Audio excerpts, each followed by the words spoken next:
D'après le site de la Fédération française d'aéronautique, le prix moyen de l'heure de vol en France se situerait entre 85 et 155 euros.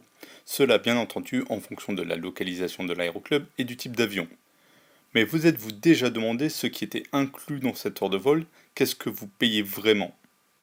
Dans cette vidéo, je vous propose de voir simplement comment est décomposé le prix de l'heure de vol.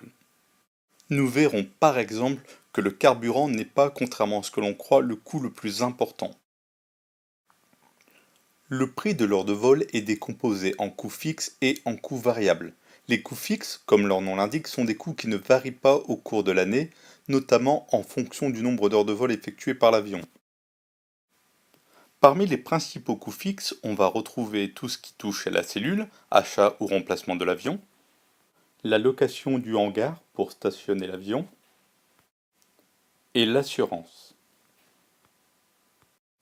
Dans certains cas, on pourra retrouver des taxes d'atterrissage, c'est notamment le cas lorsque des forfaits sont négociés avec des aéroports, des frais de gestion, par exemple la licence pour un logiciel de réservation d'avion, et des frais financiers divers, par exemple une provision pour remplacer des pièces.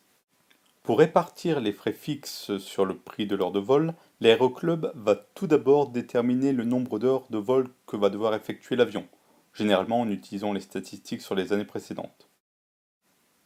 Il suffira alors de diviser chaque coût fixe par ce nombre d'heures de vol estimé.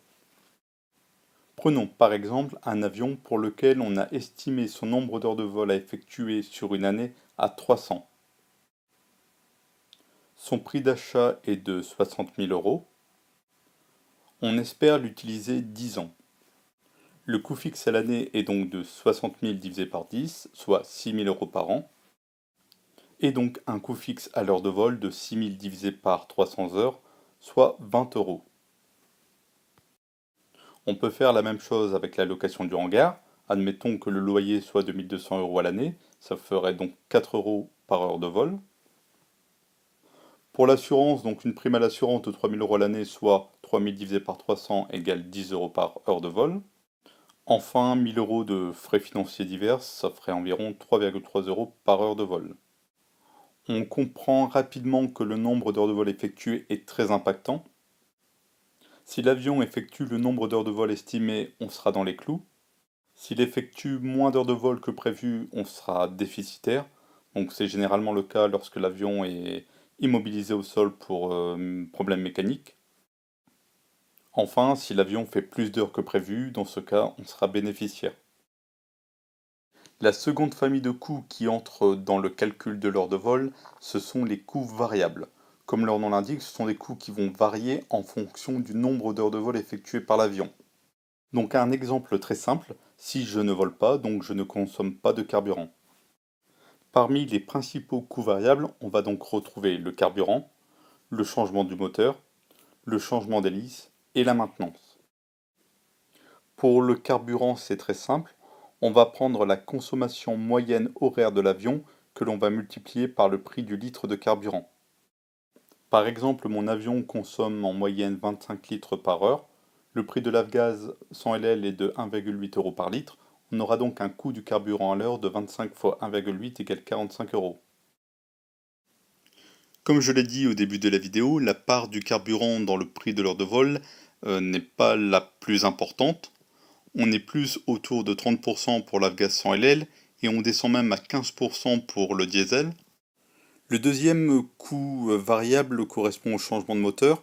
Il faut savoir qu'un moteur a un potentiel en nombre d'heures de vol, qui peut aller de 2000 à 2800 heures de vol.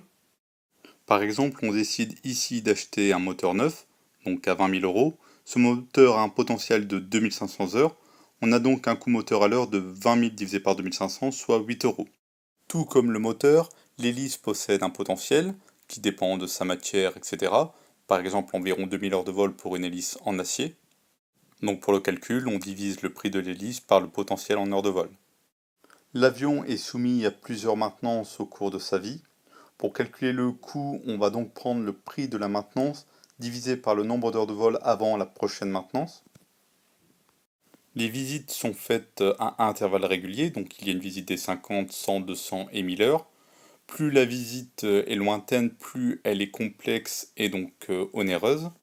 Par exemple, pour la visite des 1000 heures, ça représente environ 32 heures de travail pour un coût approximatif de 10 000 euros, soit 10 euros à l'heure de vol.